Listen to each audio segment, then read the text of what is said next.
Assalamualaikum warahmatullahi wabarakatuh. Apa kabar anak-anak semuanya? Semoga kalian semuanya dalam keadaan sehat walafiat. Alhamdulillah, segala puji bagi Allah atas segala karunia-Nya, sehingga hari ini kita bisa bertatap muka dalam acara Matsama virtual. Salawat dan salam semoga selalu tercurahkan kepada junjungan kita Nabi Muhammad SAW. Semoga kita semua mendapatkan syafaatnya di yaumil akhir kelak. Nah, hari ini, pada sesi ini kita membahas apa ya? Ada yang tahu?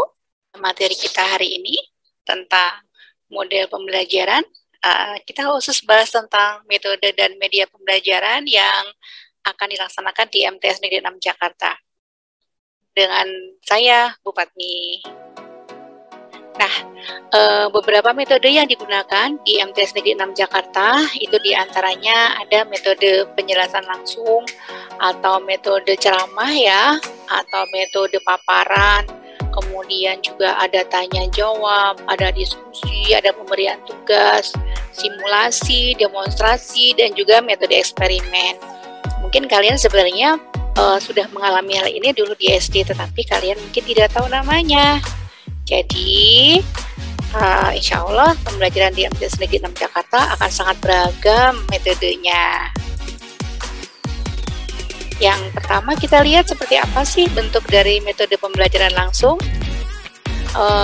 Pembelajaran langsung ini ada yang melalui video. Ini videonya Bu Sinta, ini guru bahasa Indonesia kita. Dan juga ada yang melalui Zoom meeting, ini kebetulan materi Bu Fatmi ini di Zoom meeting. Kemudian ada juga yang melalui slide PowerPoint. Itu adalah bagian dari beberapa cara pembelajaran langsung. Ada juga yang dengan menggunakan ceramah, banyak sekali ragamnya ya. Oke, kemudian yang lain lagi selain metode pembelajaran langsung atau metode ceramah, ada juga metode simulasi. Nah, simulasi ini dilakukan pada beberapa mata pelajaran untuk beberapa materi. Yang Ibu berikan contoh di sini, kebetulan dokumentasi yang Ibu dapat ini dokumentasi untuk pembelajaran IPA ya. Yang sebelah kiri ini adalah simulasi tentang cara kerja paru-paru dengan menggunakan balon dan botol air minum bekas. Kemudian di sini juga IPA tentang bandul ya, yang di ayun-ayun seperti itu. Ibu kurang paham. Nanti kalian akan mempelajari. Ini hanya contohnya. Di pelajaran yang lain juga ada tentunya tentang simulasi. Di IPS nanti ada simulasi tentang jual beli, di matematika juga ada simulasi tentang perhitungan dan sebagainya. Banyak sekali. Oke, kemudian metode yang lainnya yaitu metode demonstrasi. Jadi, dengan metode demonstrasi ini, Bapak Ibu guru akan memberikan demonstrasi atau menunjukkan langkah-langkah sebuah kegiatan atau sebuah pembelajaran. Yang Ibu berikan contohnya di sini, ini Bu Hilda sedang memberikan demonstrasi tentang senam irama untuk pelajaran PJOK. Kemudian ini ada alat untuk demonstrasi mengenai ini pelajaran IPA ya.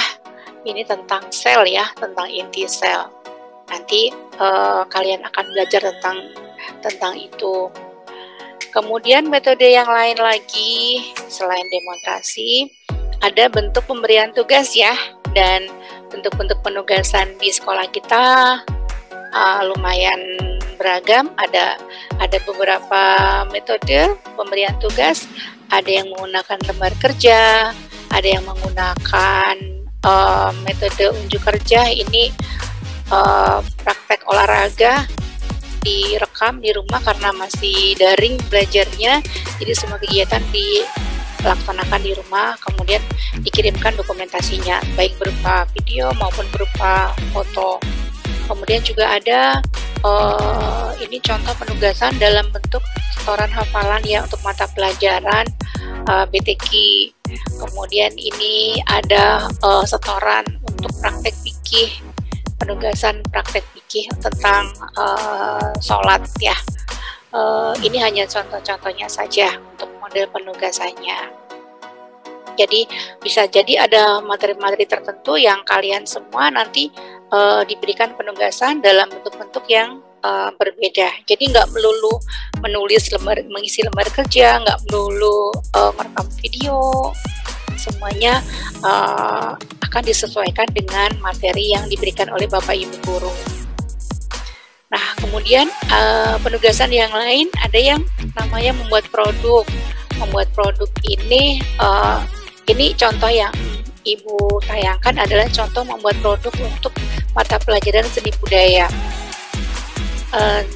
Di antaranya melukis di atas bahan tapi dengan medianya benang. Jadi biasanya melukis di kertas ya. Di pembelajaran ini diberikan media yang berbeda. Kemudian ada juga membuat bros ya, membuat hiasan-hiasan dari kain flanel. Kemudian kalau untuk yang anak laki-laki ada yang membuat prakarya, itu ada yang membuat rangkaian listrik, kemudian membuat benda-benda dengan barang-barang bekas dan sebagainya ya. Kebetulan dokumentasinya tidak muat kalau Ibu tayangkan semuanya di sini. Ini contoh penugasan dengan menggunakan produk. Kemudian ada lagi metode dengan menggunakan metode eksperimen atau percobaan. Contohnya ini banyak dilakukan di pelajaran IPA ya. Contohnya percobaan gunung berapi. Kemudian ada praktikum atau percobaan tentang asam basa.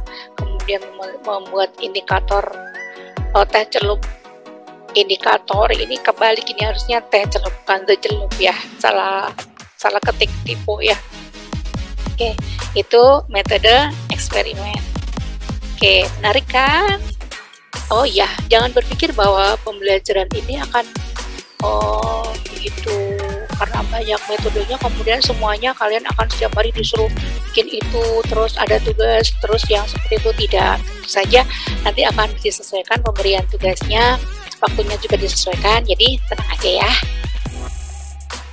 Berkenaan dengan media pembelajaran, media pembelajaran itu sarana yang digunakan oleh Bapak Ibu guru untuk menyampaikan materi pembelajaran. Di sini media pembelajaran itu banyak perannya ya.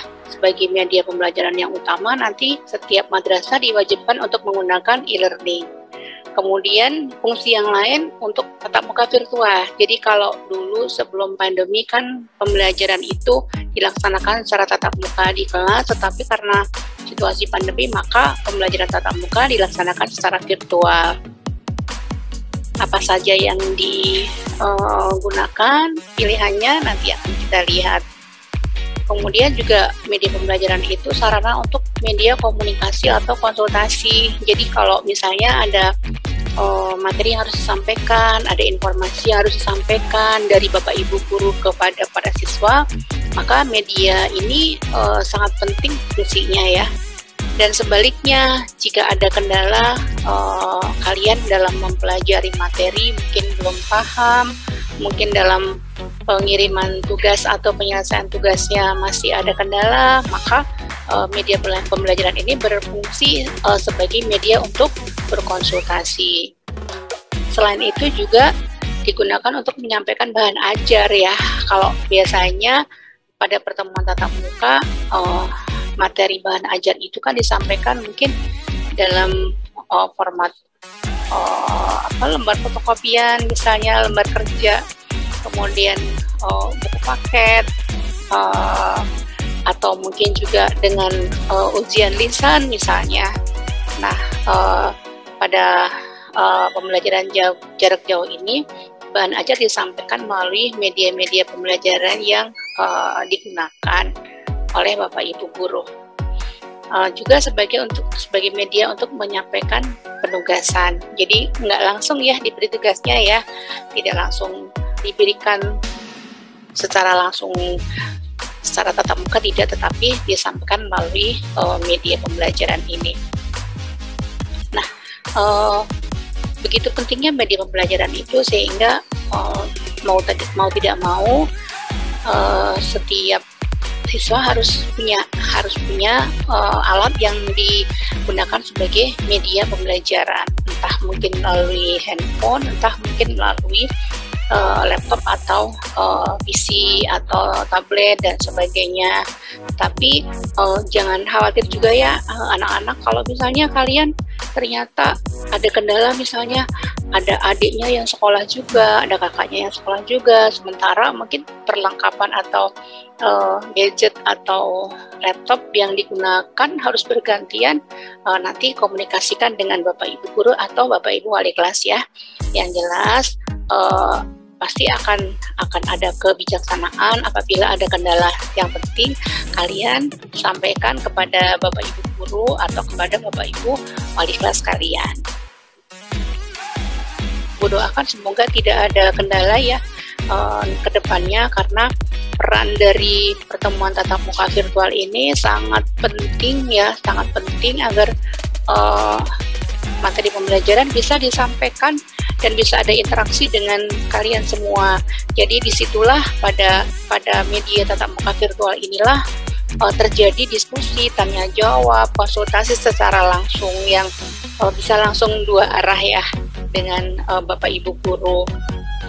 Namun sekali lagi, jika nanti ada kendala-kendala yang kalian temui, misalnya perangkatnya yang tidak memungkinkan atau internetnya yang ada kendala, mohon sekali kalian jangan sungkan untuk menyampaikan kendala kalian kepada Bapak Ibu guru atau Bapak Ibu wali kelas kalian masing-masing ya. Jadi intinya sekolah ingin supaya pembelajaran tetap berjalan dengan maksimal, tapi tentu saja tidak memberatkan untuk semuanya. Oke, jadi untuk pembelajaran tatap muka virtual yang digunakan selain Zoom juga Google Meeting, ada juga yang menggunakan Telegram ya. Nanti mungkin Bapak Ibu guru akan memberitahukan kepada kalian apa yang digunakan dalam pembelajaran mata pelajaran tersebut. Nah, sebagai media komunikasi atau konsultasi, ini yang tadi aku sampaikan ya, penting banget ya, supaya bisa kalau misalnya ada kendala, kalau misalnya ada hambatan, supaya bisa langsung dikonsultasikan kepada Bapak Ibu guru atau Bapak Ibu wali kelas, boleh melalui WhatsApp atau mungkin melalui Telegram, atau bisa juga di forum e-learning madrasah. Jadi e-learning itu ada yang namanya timeline kelas dan ada forum madrasah. Jadi diskusi juga bisa terjadi di situ. Yang penting kalian jangan malu ya, kalau misalnya ada kendala, ada hambatan, ada masalah, tanya saja ya. Jangan malu, jangan sungkan. Oke, kemudian untuk menyampaikan bahan ajar, Bapak Ibu guru menggunakan berbagai macam cara menyesuaikan dengan kondisi, menyesuaikan dengan materi. Di antaranya mungkin ada yang memberikan materi dengan slide PowerPoint, ada yang menggunakan video, ada juga yang memberikan link artikel. Mungkin link artikel itu link untuk dibuka di internet ya, mungkin link YouTube atau link sebuah tulisan atau artikel, nanti sesuai dengan materinya, atau juga mungkin file dalam bentuk Microsoft Word atau Excel, kemudian mungkin akan diberikan gambar dan sebagainya, dan juga tetap buku paket digunakan dalam pembelajaran ya, baik sebagai bahan ajar utama maupun sebagai bahan ajar penunjang, karena pada masa pandemi ini kan standar isi dari kurikulum ini kan ada beberapa yang memang dikatakan materi esensial, ada yang tidak esensial. Jadi nanti Bapak Ibu guru akan memilih atau memberitahukan mana sih yang esensial, mana yang tidak esensial.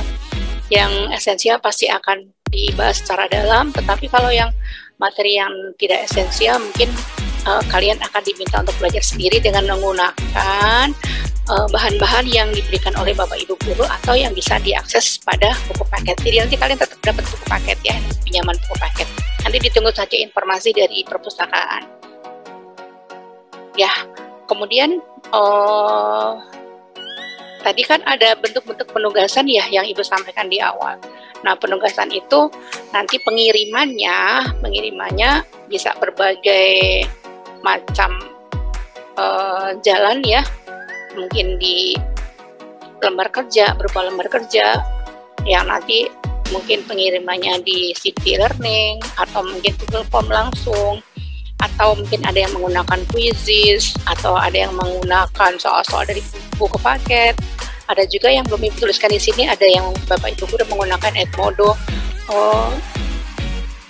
Intinya ini adalah gambaran-gambaran dari beranekanya penugasan yang dirancang oleh Bapak Ibu guru supaya pembelajaran itu nggak membosankan.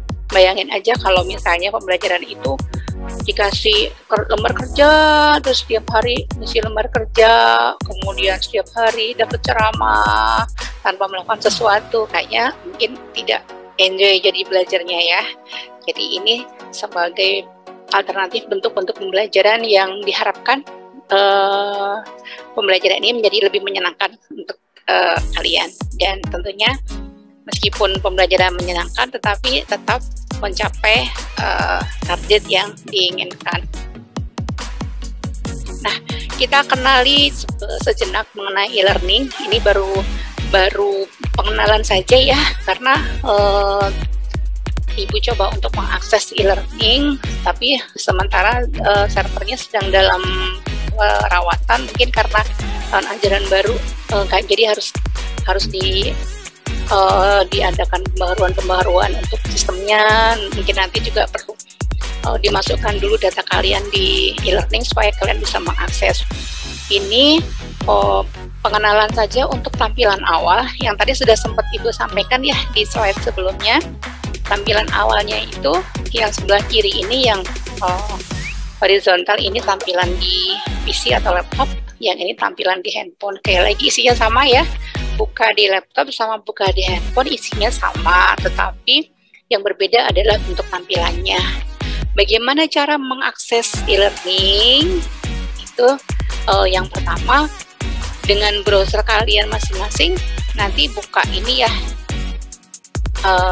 link ini e-learning.mtsn6jakarta.sca.id. Nanti linknya akan diberikan jika sudah aktif ya e-learningnya. Kemudian memasukkan username dan password. Nanti username dan passwordnya menunggu informasi dari Bapak Ibu wali kelas, nanti akan diberikan kepada kalian untuk akses masuk ke e-learning. Ini halaman depannya seperti ini atau halaman loginnya. Kemudian ini tampilan di menu awal atau menu home-nya seperti ini. Ini untuk yang versi yang kemarin ya. Ibu tidak tahu apakah nanti untuk versi yang terbaru nanti apakah masih sama seperti ini atau ada tambahan fitur, Ibu juga belum tahu, nanti kita lihat saja ya. Pada tampilan menu awal atau home itu di situ ada menu-menu utama, ada forum. Forum itu yang tadi Ibu sampaikan sebagai ajang untuk berdiskusi, untuk menyampaikan informasi atau pertanyaan atau diskusi untuk seluruh elemen madrasah. Jadi di dalam forum itu semua warga madrasah bisa membaca atau bisa mengakses informasi di situ, baik dari Bapak Ibu guru yang kalian mengajar kalian atau tidak, bisa menyampaikan, bisa membaca informasi di situ secara keseluruhan. Kemudian yang kedua, menu kelas online. Nah, itu kelas online itu sesuai dengan guru kalian. Untuk masuk ke kelas online-nya nanti kalian akan bisa diberikan kode kelas atau bisa juga digabungkan oleh Bapak Ibu guru masing-masing ya. Nanti kalau sudah bisa diakses, nanti bisa dicoba-coba menu-menunya. Kemudian ada fitur kalender yang berisi tentang gambaran pembelajaran di satu semester ke depan. Kemudian ada tugas kelas juga di situ yang bisa ketika kalian klik maka akan keluar apa saja sih tugas-tugas yang diberikan kepada kalian, mana yang sudah, mana yang belum diselesaikan, nanti akan terlihat. Juga ada notifikasi ini, jangan lupa kalau sama seperti menggunakan HP atau gadget itu, kalau ada pesan masuk, ada informasi, itu biasanya kan ada notif ya. Nah, di sini juga ada notif, itu mungkin bisa berupa adanya pemberitahuan untuk tugas baru atau informasi baru atau mungkin bahan ajar. Jadi segala hal yang terkait dengan akun kalian di e-learning. Kemudian ada menu profil, ada menu guru online, siapa saja sih Bapak Ibu guru yang sedang online bisa kalian tahu, siapa temennya yang sedang online juga kalian bisa tahu. Dan yang terakhir, ini yang lambang seperti buletan ini seperti pada perangkat-perangkat yang lain ini berfungsi untuk logout ya. Jadi biasakan nanti kalau sudah selesai mengakses e-learning, kalian harus logout dari e-learning. Ini gambaran untuk halaman awal atau home-nya. Kemudian berikutnya, nih kalau sudah masuk ke kelas, maka di dalam kelas, menu kelas itu, kelas online itu akan ada muatan yang berisi standar kompetensi atau KIKD, kompetensi inti, kompetensi dasar dari setiap mata pelajaran yang kelasnya kalian masuki. Kemudian ada timeline kelas. Nah, timeline kelas ini berbeda dengan forum tadi ya, hampir-hampir sama, tetapi kalau timeline kelas ini hanya bisa diakses oleh teman atau guru dalam kelas tersebut. Juga ada tentang KKM, ada rencana pembelajaran dari guru mapel, ada bahan ajar, ada teman-teman kalian dalam satu kelas yang tergabung, kemudian ada rekap kehadiran, jadi untuk mengisi absen ya nanti di sini. Kemudian ada penugasan, pengetahuan atau keterampilan, ada menu CBT atau computer based test, ada rekap nilai dan juga ada kalender kelas.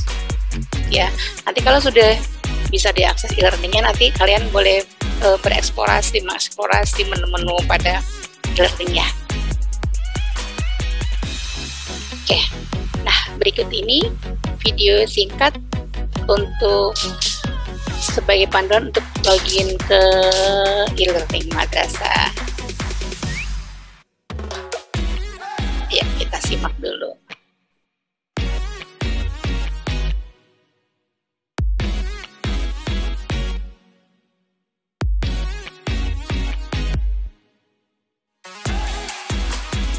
Sumbernya dari sini ya, itu ambil dari websitenya elearning.kemenak.go.id.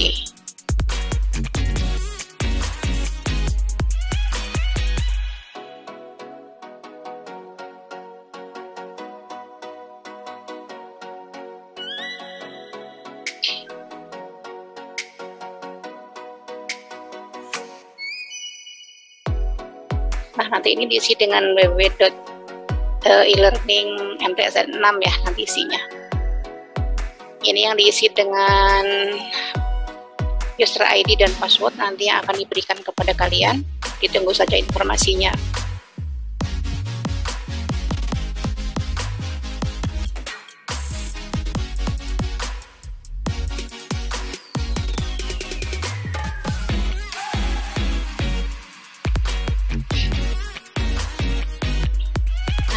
Ini untuk masuk ke dalam kelas, kalau belum digabungkan sama gurunya bisa masukin kode kelasnya.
kurang lebih seperti itu ya anak-anak untuk login dan logout dari e-learning madrasah ya, kurang lebih seperti itu. Oke. Nah, bagaimana caranya agar dalam pembelajaran daring ini bisa tetap maksimal, bisa sukses dalam pembelajaran daring? Yang pertama, perhatikan jadwal dengan baik. Nanti kan akan diberikan jadwal pelajaran ya, jam berapa sampai jam berapa dan mata pelajaran apa. Kemudian yang kedua, usahakan hari tepat waktu sesuai dengan informasi dari gurunya pada mode pembelajaran apa, apakah di WA ataukah di Telegram atau e-learning atau di Jimit atau di Zoom dan sebagainya. Kemudian yang berikutnya adalah serahin tugas sesegera mungkin, jangan ditunda supaya tugas itu tidak menumpuk. Karena begini, jadi Bapak Ibu Guru akan memberikan tugas yang waktunya akan disesuaikan dengan penugasan yang diberikan. Ada tugas yang mungkin diberikan dalam waktu 1 hari saja, tapi ada juga tugas yang diberikan waktu yang agak panjang, mungkin sampai 1 pekan atau 1 minggu atau mungkin sampai 2 minggu, sesuai dengan penugasannya. Seberapa banyak waktu yang dibutuhkan untuk mengerjakan tugas itu dan seberapa panjang prosesnya, maka waktu pengumpulannya akan disesuaikan. Nah, saran Ibu supaya sukses nih, supaya tidak ada kendala nih, serahkan tugas sesegera mungkin. Jadi kalau bisa sih tugas itu selesai di hari itu. Jadi misalnya hari ini ada 3 mata pelajaran, misalnya ada 3 tugas. Kalau bisa sih 3-3-nya diselesaikan ya, jadi besok sudah tidak punya tunggakan tugas lagi gitu.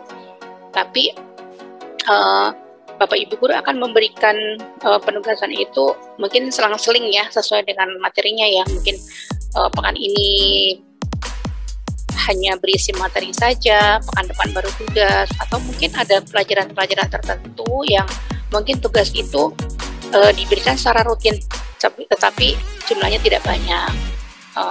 Pokoknya nanti akan menyesuaikan dengan karakter dari kompetensi dasarnya dan juga seberapa proses yang harus dijalani oleh tugas tersebut. Ya, sekali lagi saran Ibu, tolong jangan ditunda-tunda ya. Jadi biarpun ngumpulnya masih minggu depan, jangan sampai nanti udah mepet baru dikerjakan, supaya tidak numpuk di akhir.